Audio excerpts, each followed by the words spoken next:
Welcome to the Shoot It Straight podcast. Welcome to the show. How are you?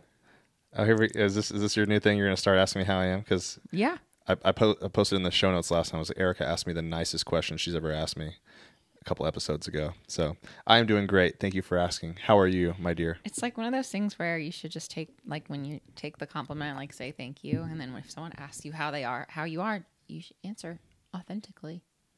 Well, I asked Are you great? I asked you, so. You're really great. Yeah, I am. How are you? I am also great. Good. I've enjoyed the last couple of days of sun and warm. Yes. And being out in it and going back to hiking Turkey Mountain and enjoying just being outside. And it's still only February, so I feel very grateful for that because winter can sometimes be very long. And I think here in Oklahoma, it's not as long, and it's been very fucking pleasant. It was definitely longer last year, but yeah, it's been like 70 degrees, even 80 many 80s, days the past week. like It's today. wild. Yes. Yeah. And I love it. It changes the day for me. Yeah, hopefully I can get all my work done because I think there's another 70, 80 degree day coming up. I got to get out and play some golf. Yeah, this week's supposed to be really nice too. So cheers to that and being able to enjoy it. And hopefully Squat's not too tired from our hike yesterday because we're going to go back out today. And I know he loves it. He's not asleep right now. He's not? He's kind of asleep right now. He'll be asleep here in a second. He's asleep. I told him what we were going to do today. There's more exercise, and he needs to rest up. So Okay, good. Oh, so he's just preparing. yeah, he's pre-gaming. Got it. Well, we are going to do more exercise. We did our exercise. I had a good lift this morning too, actually, coming out of a week of not feeling super energetic last week in the gym. This week is good. Today was good. Slept for 10 and a half hours last night. That's and impressive. My workout was awesome. I did not sleep that long, but that's impressive. Good for you. I deserved it. Mm-hmm. I felt like I deserved it. And Yeah. so my workout was, not that it always is great when you get that much sleep. I'm not necessarily saying that, but it certainly helps. And it was good. Good for a pre-leg day sleep. And we ate some good food yesterday too. And I think that also helped a lot. Mm-hmm. We're on the Filet Mignon train. I don't know if we've shared that on the pod, but I think we have. Yeah, because for Valentine's Day, you went all out with the really nice cuts of filet mignon, but they're also sold at Costco, which are a little bit more reasonable, and they are so delicious. So we're going to be doing that twice a week, and I can't wait. I love it. Well, I think I'm going to be doing it like once or twice a week, and I'll let you do it a couple more times because I'm going to eat my strips, and I'm going to cook you the filet mignon since you like them better. You can have them. Thanks. See, that's nice. Ain't it? Yeah. I know. I do like them a lot. It's just like I'm not as so picky. good. I'm not as picky, so I will take the cheaper cut. That's the husband's duty in life. It is to give the wife the finer things, and he takes the. I don't like the gristliness sometimes. I mean, I do like strips. There's just sometimes I have to cut around a lot more, and it ends up just being, to me, like that's just as wasteful. Mm-hmm. So, if you're paying per ounce, whatever, and I'm throwing away a third of it, it's not worth it. We don't really throw away food in this house. No, we don't. I don't throw away. I just mean, if you're cutting around the yucky parts of the steak that I personally just can't chew. Like I just can't. Mm-hmm. I can't. Yeah, I mean, and when we go out to eat, like we definitely eat everything. And if there ever is anything left over on your plate, I usually go ahead and finish it. Yes. Yes, that's true. Which I think is what a lot of parents talk about doing and how they've gained weight is they do that with their kids' food. They're basically saying, I paid for this food. It's going to get eaten. It's not getting wasted. My dad said he used to do that. So yeah, he did say that, didn't he? Yeah. I think my dad does that. I don't know if he does it because of waste or if that's just something he likes to eat extra. And then you have the people that order a lot of food though, and then you see them like leave a ton of it at restaurants. Like there's the opposite. Yeah, like, I never that's understand like very that. wasteful. Yeah. But I also, I don't know. Like I don't encourage people to eat food that just to eat it either. That's like not a good habit. You should eat till you're like, reasonably full, whatever. But you also shouldn't order so much food that you're throwing so much of it away. That seems wasteful. Yeah, when we went out to eat, when was it with Justin and Marissa? In the beginning of February. Yeah, and we ordered a lot of food for for the table, and no one was really eating a ton of it except for probably me. And I was like, man, I could eat all of this, but I'm going to go ahead and stop. Smart. You know, because other people You weren't. had plenty of food. I had plenty of food. And like We all did. other people weren't finishing the sides. You know, they were communal sides, so like they were just sitting out there in the middle of the table, and no one was really like, you know, putting more helpings on their plate except me. And then at some point, I was like, okay, I'll just stop. It'll be done. I had to pace myself though. all. That night we were there for, it was like one of those where you sit and have dinner for like 3 hours, which was awesome. Mm-hmm. Because, you know, oftentimes it's just us and we're, you know, kind of in and out, which is fine. But we made it more of like the European style of like actually sitting and drinking wine and like enjoying a meal. Yeah. But it was like I wanted to make sure I had room to taste everything, like genuinely too. So it was like, all right, don't overdo it on something that you think's really good because everything's going to be really good. So you got to keep going and pace yourself, it worked out for me. Yeah. Worked out for me. Although we did have like, I mean, I was like food hungover and wine hungover from having like 1.5 glasses of wine. Oh yeah, I didn't sleep well that night. I mean, I ate rough. a giant steak, all the sides, Rich appetizers, food. salads. Yeah, and the couple we were with even commented, they were like, "Yeah, we watched you sit there and eat all that stuff, and we're pretty impressed." Yeah, it was a lot. That was awesome. That was a fun night. But anyway, today's podcast episode is going to be a fun one, I think, because we do this a lot in our practice and what we do for clients, and we're just going to bust a big myth and kind of break down one of the bigger myths, or I should say, we're going to break down one of the bigger topics that we promote a lot, which is getting strong, and the myths that are underlying within that topic. So Right. Sometimes people might say, well, my mobility is bad if I lift too heavy, or I'm going to get bulky, or I'm not going to have the body type that I want. Whatever. We're going to talk about all of them. So this is the episode for you if you are hesitant about lifting heavy, about getting strong, man or woman, old or young. We're going to bust it out. We're going to break it down today. Love it. Okay, so let's talk about mobility first, actually. I think this is a good starting point. A good starting point. Yeah. Mostly because I think that this one isn't necessarily a myth that a lot of people might first go to when it comes to getting strong, but I think especially for those that are out there thinking that they need to add in a ton of additional mobility or go to yoga multiple times a week, and they're thinking that those are the only things that are going to help them with mobility, that couldn't be further from the truth when it comes to lifting weights. And I always go back to like my own personal example of that, of feeling like my mobility has gotten so much better and continues to get better the older that I get and the more that I continue to get strong and lift heavy weights. And I'm not lifting any less heavy right now because I'm 35. Like, I'm not scaling back quite yet on like the weight that I'm actually lifting, but like my mobility has continued to get better and better and better. Shoulder mobility, my thoracic spine is better. It's definitely always a work in progress, but it is better. My hips specifically, my ankle mobility, like all of those things beyond when I was doing all of the yoga for multiple days a week for years. Like, I've gotten a lot more mobile. And I think that absolutely weightlifting is 100% attributable to that, because I haven't done an outside yoga practice for years, and I really don't do a ton of extracurricular mobility outside of like what I might do on top of my workouts, you know, maybe a little bit afterwards. But mobility absolutely gets better when you're doing strength training, because, well, maybe you go into a little bit more of the why, but being able to have control in certain ranges of motion is so essential to having a healthy body and being able to continue to lift weights and do all of your other daily activities. But yeah, I mean, mobility and strength go hand in hand. Absolutely. I mean, you can say to a point that strength training is mobility training.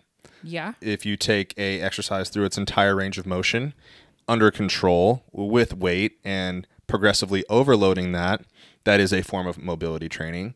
I think you touched on yoga, which every time I post about, mainly bodybuilding or, getting strong, people think, yeah, let me just add in, I can do traditional bodybuilding workouts or strength only workouts, and I'll start taking yoga. And I think a lot of people don't really have, maybe they just say yoga because it sounds like a stretching class or something that's going to add more mobility and this and that, but they've probably never actually really taken yoga, and they don't know what it is.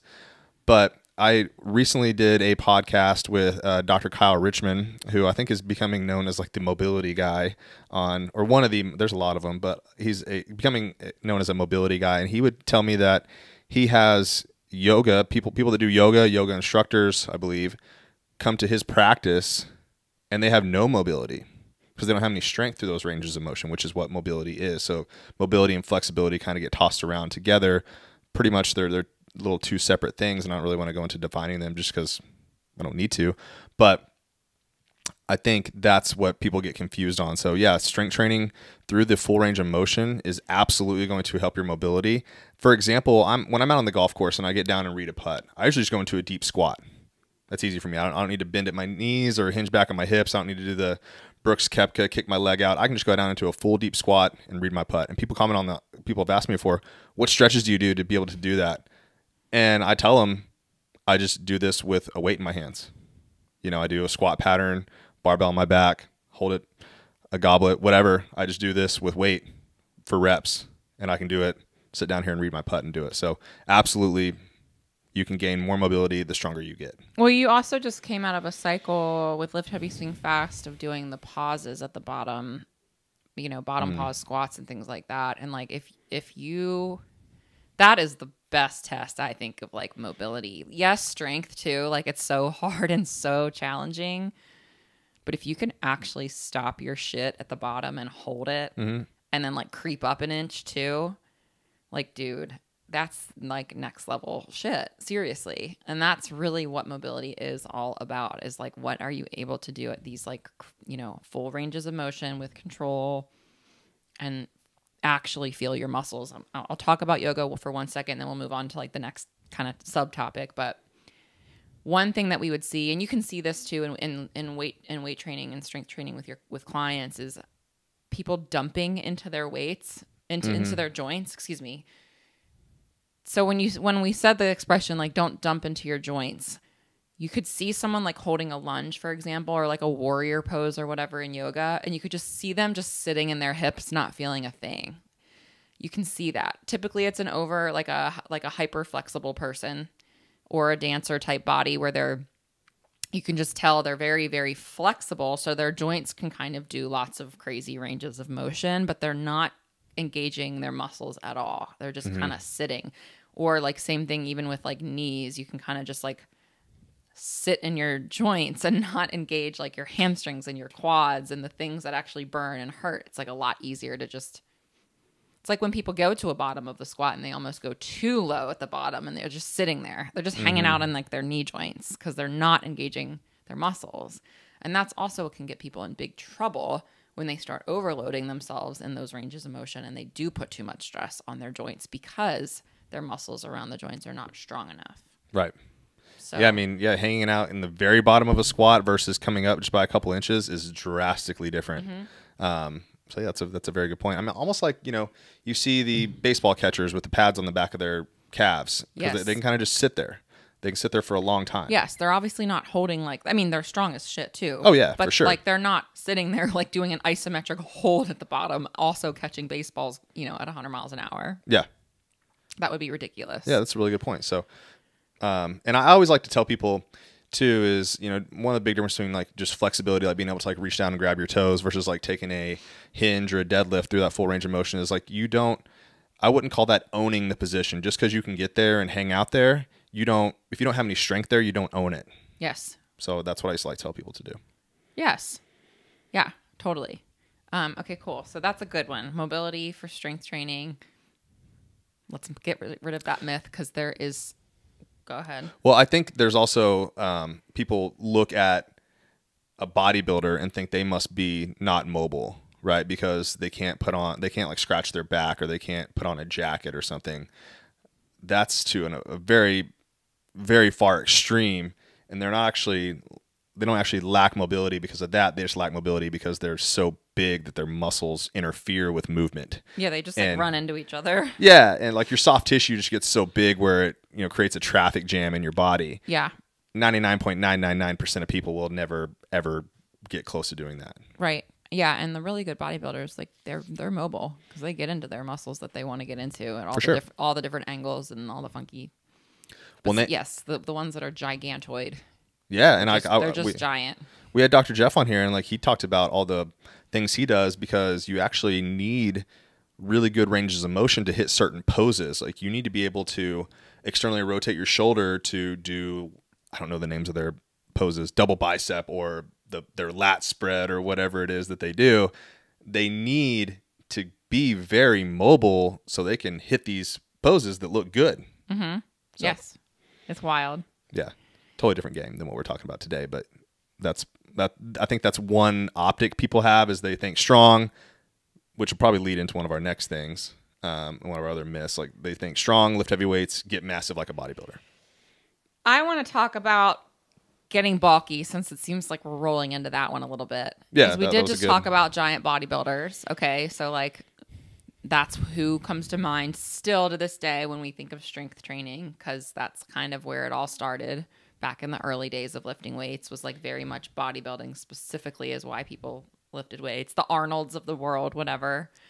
He's a legend and like maybe left that mark on all of the people and think, oh, well, if I go to the weight room, I'm going to just start to look like Arnold Schwarzenegger. It's like, for some people, dudes, they're like, yeah, like I do want to look like Arnold Schwarzenegger. But for a lot of people, including some guys and a lot of women, we think, oh my gosh, like seriously, if I start lifting weights, am I going to look like that? And it couldn't be further from the truth because it is so hard to put muscle on. So hard to put on size. Now, your body will change, and that is the point of lifting weights because that is ultimately what makes a physique look good, right? We think, oh, I want to look lean. People think that means toned, or they say other words like, you know, Pilates terms like long and lean and all of these other words that are thrown out there. When at the end of the day, it really is about showing your muscles and having them pop a little bit more. And ultimately, strength training will absolutely lead to that. But will you get huge? Absolutely not. Like, it's not something that happens overnight at all. It is a pretty slow progression. And by the time you do start seeing results, and when you do see results, you're going to be happy with them. Like 100 times out of 100 times, you are going to be happy with being able to see your shoulders pop and have definition in your arms and your legs and like all of the things. But for someone to seriously think that they're going to get huge, there is a huge nutritional component to that. A lot of the guys that you see that are very big are definitely on some sort of performance enhancing drugs, like some sort of supplementation type situation, like big time. And also years and years and years of training really, really hard. Mm-hmm. Full stop. Now to my ladies, like again, the biggest thing that I can say and the best analogy that I have for when I'm explaining why putting on muscle is the ultimate like best thing that you could be doing for a lean physique that you enjoy and that you like and that you're happy with is like putting money in a high yield savings account. And like it grows and grows and grows by itself without having to do a lot of continuous work over and over and over again, as compared to what we think that we need to be doing, like tons of high intensity cardio and other extreme exercise routines for hours on end, day after day.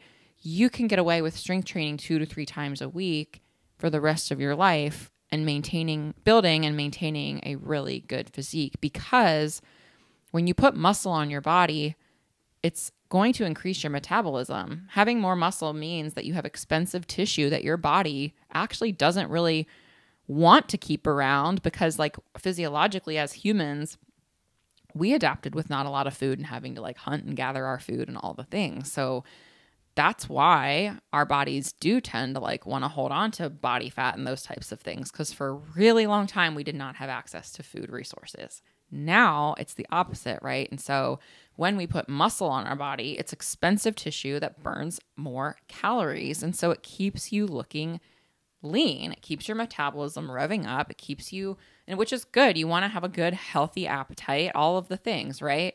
Quicker cell generation turnover, right? Better looking skin. Like metabolism is so much more than just like losing weight or whatever. Metabolism is like energy that you have during the day and all of the things too, right? And if you have more energy and you feel better and your metabolism is higher, you will have a much leaner physique for the long haul, for the long term.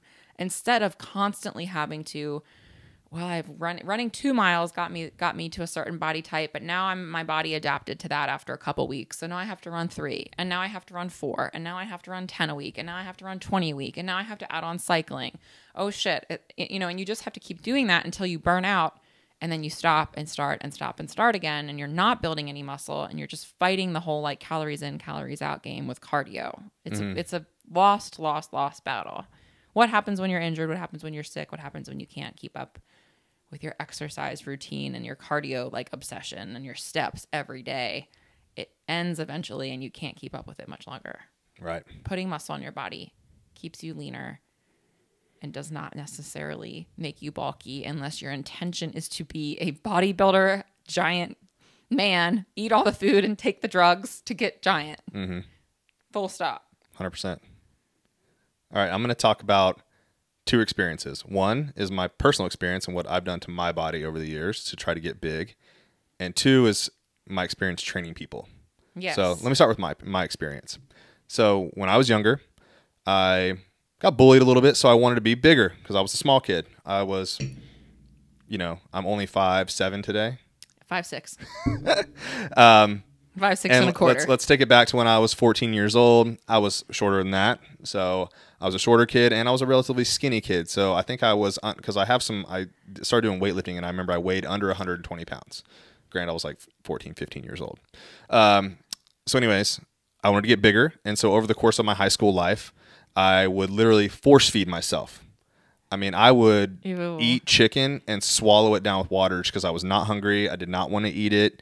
I dirty bulked. I would get ice cream and I would go to McDonald's and all this kind of stuff. And I forced myself to get bigger. And I gained, throughout my high school life. And, when I first started doing this, I probably put on 10 pounds pretty quick. But I think I ended up leaving high school right under 150 pounds. And that's, that's other things too. That's growing. That's all sorts of things happening. You're, going through puberty probably in there somewhere too, like, building more muscle. You really didn't gain that much weight from eating the extra. Yeah. So anyways, but yeah, because I probably would have just ate more because growing boys eat more anyway. So anyways, but yeah. And then now over the next, let's call it 15 years of my life, I've put on like another 20 pounds and I hover right now around, 165 pounds. I recently bulked up to like 175 pounds and now I've quickly came back down just because my body doesn't really like being 175 pounds. I had to like kind of force that to happen. So my point there is, and I've been lifting the heaviest weights I could possibly do with good technique for years, for decades now, eating adequate food and sometimes more than enough food. Sometimes I eat less food, between bulking and cutting cycles. And if you guys are watching this on camera or if you watch my social media, right now is probably the biggest I've ever been at 37 years old.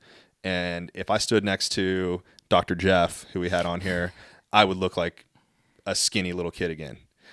So that's me lifting as heavy weights as possible without, sitting there doing a strict bodybuilding workout to get big.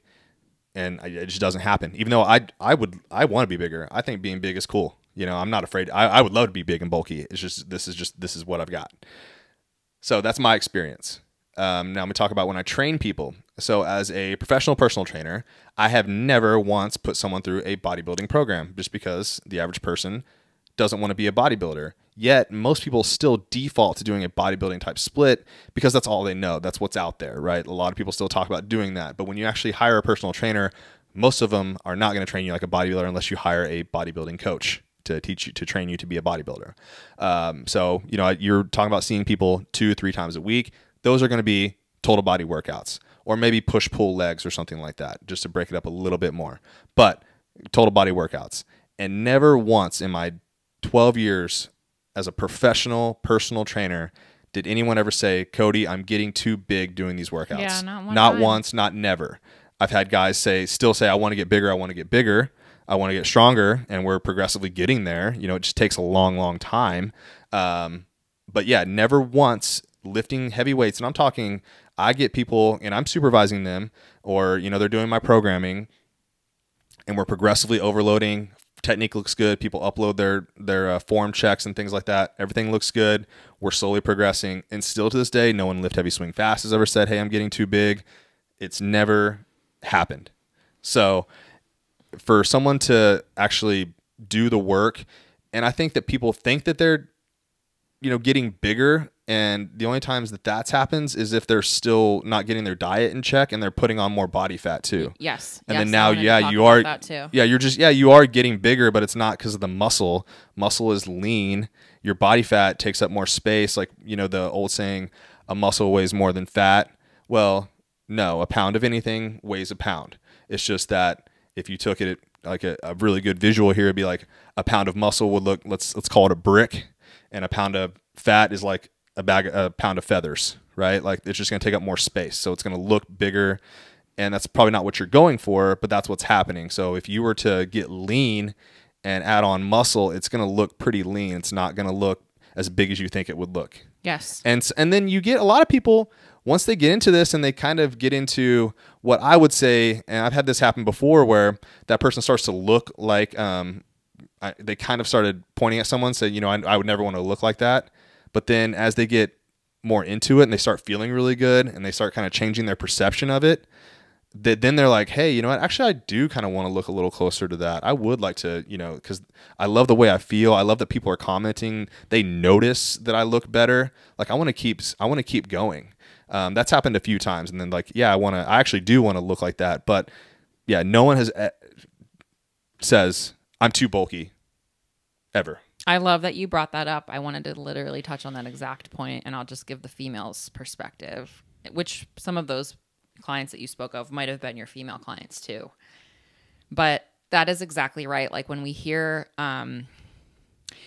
you'll see this a lot. And I'm trying to speak to social media because I know that's where a lot of people get like these ideas in their head, or like what they think a muscle mommy looks like, or a woman that lifts weights looks like compared to a wafy yoga girl. Like I get it. I get that there's two different body types and I get the women that are out there, and I get that you want your legs to look like straws or whatever. Like I get it. Like I don't want that, but like I get that that's like literally what you think that you want. And why you think that lifting weights, because what like we visually see is like a curvier woman maybe, or they're a little bit thicker because they like actually have muscle on their body, right? What doesn't happen necessarily though, because I've been all of these body types. You have. I've literally been all of them. I've been them all. So for one, there's no such really thing as a body type, because there's not. And number two is what you said is, it's not so much the lifting weights that make you heavier on the scale per se. It's that you've fought so hard as a woman to be between 100 and 125 pounds for so fucking long. And it's hard and it's restrictive, and you're having to like work so hard at it or whatever, and like really miss out on a lot of like crazy fun things in life. And when you start lifting weights and feeling better, and your biofeedback is better, and your period health is better, and your sleep is better, and your sex drive is better, and like a million fucking things are way better, and you actually start feeling more confident, because you do feel way fucking confident when you can squat heavier than most men in the gym, or lift things over your head, or do a pull-up for the first time in your life. You literally give so many less fucks about being a certain size. And so that's what happens to people, is not so much, oh, I put on all of this size because of lifting weights. It's, oh, I'm no longer restricting myself of so many fucking things and having this certain very restrictive mindset about what working out is and training is and what I actually want. Because I don't think that people actually want to be a size 0 and feel restricted and feel like shit all the time and not being able to like eat and enjoy their life too. You give less fucks about that stuff, because you actually start living your life and feeling really confident and love feeling strong and love being able to not feel pain when you play with your kids or whatever, or after you move and you pick up a bunch of heavy shit, because you're actually fit and you feel good. And so your body goes to like a normal homeostasis place where it feels really healthy and fucking good. Mm-hmm. And it's not necessarily because of lifting weights it got bigger. It's because you lift weights, you don't give a fuck anymore because you're stronger and you don't care what the scale says. And you actually do look better because you are glowing and have color on your skin and you're healthier and like all of the things. Mm-hmm. That's it. So I wanted to touch on that because I think that sometimes there is a little bit of that. Like there are different bodies in the world and nobody's going to look like a certain type of body, but you know, lifting weights does give you this mental sort of thing too, where you're just start to get out of your head about like giving a fuck of like what certain size clothes that you are necessarily. Yeah. So there's a famous quote. Do you remember we drove by in Columbus, the West Side Barbell? Yes. West Side Barbell, super famous powerlifting gym. The founder passed away, I think, within the past year. His name was Louis Simmons. One of his favorite quote, or one of his best quotes was, "Strong is not big. Strong is strong." Right? It's like you don't have to be big to be strong. Being big just means you're big. Right? So I think, what was your quote about bodybuilders wanting to make weight feel heavy and powerlifters wanting heavy weights to feel light? Yeah, bodybuilders. Yeah, that's it. Yeah. Yes. And, you know, people are like, oh, well, bodybuilders lift super heavy. They do, but the reason they do is not because they want to lift heavy weights. It's just what their muscles require to get the mechanical tension to continually grow. Bodybuilders are notorious for doing all these little tricks, so they don't have to lift super heavy weights. They isolate the shit out of their muscles. They're not trying. They don't. If you ask a bodybuilder whether they care about being strong, that's not their goal. Their goal is to be big and ripped and vascular and symmetrical and so on and so forth, and tan. But They do all this kind of stuff. They even do occlusion training where they cut off their blood supply so they can really hammer their muscles and not hammer their joints with all the reps that they're going to do. They do all sorts of stuff. So and being strong doesn't mean that. Doesn't one of my clients used to say to me all the time, "Well, I don't need to be so big and strong to lift a house." And I was like, well, you want to be strong. Like lift a house is just obviously like a crazy like analogy, but you definitely don't want to be weak. You want to be strong, and being strong doesn't necessarily make you super big. 100,000%. Look at a gymnast. It's a perfect example. They're the strongest fucking human beings on the planet. Yeah. And they're the tiniest girls ever. And guys. Yeah. And guys. They're shredded. They're so strong. They are not big. Right. They're the tiniest people. Yeah. Literally. Those girls are 5'0" and they can hold their body weight and flip it upside down, and it's wild what they can do. And they are physically strong people. Yeah. The grip strength is insane. It's insane. Yep. So, yeah, I mean, that's the biggest myth of them all. I mean, I don't know how we can top that particular topic, but I do want to talk about one more. Well, before we go into that one, I think I got a good lead from what you just did into that one. So in golf performance and in sports performance, people... I believe that strength is absolutely a requirement. You need to be adequately strong. Now, to be fast and athletic, right, you don't have to be like as strong as to lift a house, as this one person said. So strong is not a couple of things. We've hit on a lot of them. One thing being strong is not being fast. So if you want to swing a club fast, it does benefit you to be strong because that club weighs something. It doesn't weigh a lot, but it weighs enough. So you want to be strong enough to where that club doesn't feel heavy to you. If that club was to feel heavy to you, you'd have a hard time swinging it fast. But since you are strong, you're adequately strong, that club isn't that heavy for you. But you still need to train to move fast. So strong doesn't equal being super fast. You still have to train for speed too. So I just kind of want to throw that little tidbit in there. Yes, which you have to link a podcast about that. I believe we touched on that pretty recently. Right. It's a good topic to talk about for sure. No, I think the final kind of subtopic around getting strong and lifting weights that I wanted to hit on is that you will absolutely lose your cardio conditioning, and you won't get your heart rate up. So it's not cardio.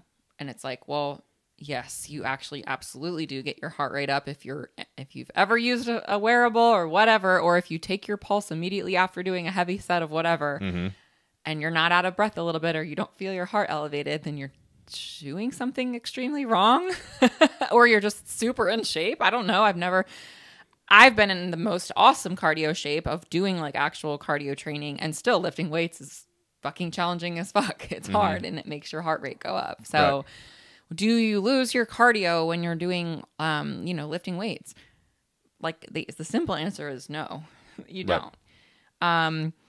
what's the science say / like, what do the guys say? I mean, hypertrophy for some people, is it 5+? I know 8 maybe is a little bit closer, but for some people, you know, doing 5x5s that's high reps. That's a lot of reps. Yeah. And so I don't know if there's an exact cutoff, but I mean, shit, if again, all it takes is like doing a few sets of something heavy and, you know, 3 sets of 5, you'll be out of breath if you're lifting heavy enough and lifting mediumly heavy, not even that heavy. And, right. and absolutely that is a sign that you're doing that you're getting your cardio conditioning in while not necessarily being, you know, on a treadmill or having to do the stair climber or whatever.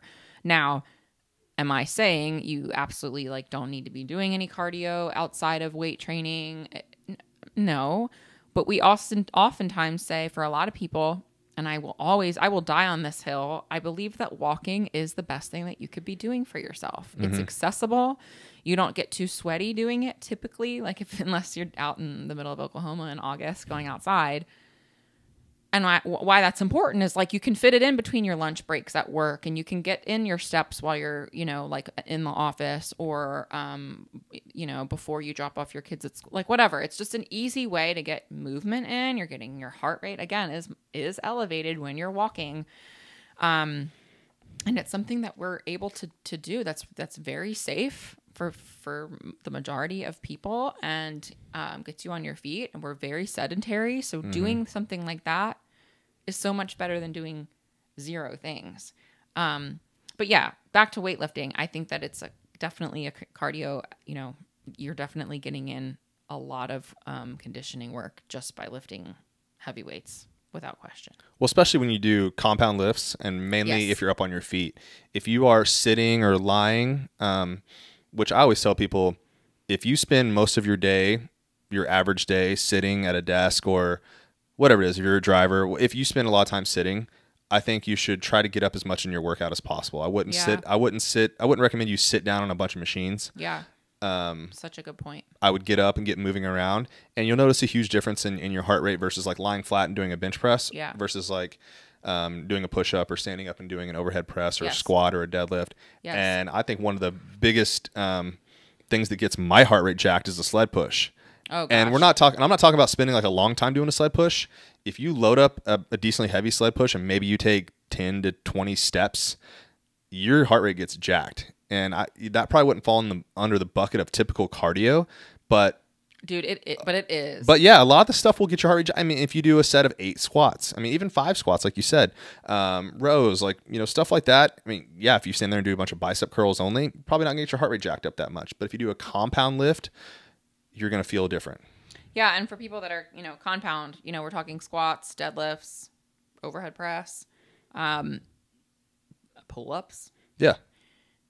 Those exercises are like full body engagement, right? There is no way that you can't possibly think that your heart isn't getting some work in there too. Because again, like you're breathless after doing that type of work. That's why rest is strongly encouraged in strength training. So for my cardio bunnies out there or people that think they need to be doing jumping rope in between their fucking work sets, because people do want to do that or like jump around or like they need to be doing something like, if you're doing strength training the right way and creating an actual stimulus, you want the rest periods in between. Now, there's certain, again, we program this too. Like there's a reason that we periodize and do different types of, you know, 6 to 8 week cycles in strength training. Cause like there are times where doing 2s and 3s are beneficial. And then there's also times where you start to do more of the 10+ rep type of work, right?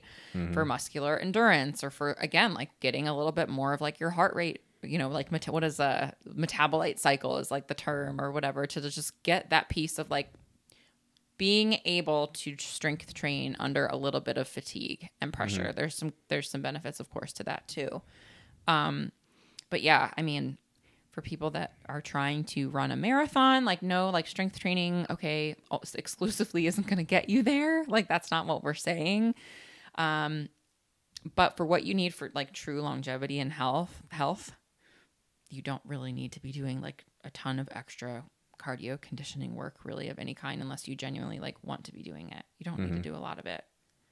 Most people do not have hours and hours a week to train. Most people have lives and jobs and kids and families and responsibilities, and we do speak to the majority of those people, right? And so we know that when we're talking about this stuff, we're talking about the things that have the most bang for your buck. And so if you have that extra time to do your extra zone 2 or do a little bit of Metcon, and like that's just like you have this extra time, that's great for you. But again, if you have those 2 to 3 hours per week that you can commit to yourself, then yes, full body strength training is like going to get you where you need to be. Make sure you're getting your steps in on a daily basis just for your overall health. And that's what you need. That's what you need to be doing. That's it. Anything else that we needed to touch on as far as strength training myths go? I mean, this is probably something we could talk about forever. Probably because it comes up all the time. Yeah. That with people, there's someone that I'm sure there's 20 different more out there if we polled people that would say why they don't believe in doing, high weight strength training, and, probably fear of injury would probably be one of them, so on and so forth, but I think we've covered quite a bit today. Yeah. I mean, hopefully this helps someone. That's always what we're out here to do. We're not out here trying to, just stand on high horses just for the sake of it. We believe in the shit that we talk about. We've experienced it. We've trained it with thousands of clients combined. And so we're just out here trying to break these myths that are pervasive and not going away anytime soon because the internet won't shut the fuck up. So we will also continue to not shut the fuck up. Fiery. There we Fiery go. every week. Every week with you. Not sorry about it. Sorry, but not. I know you're not.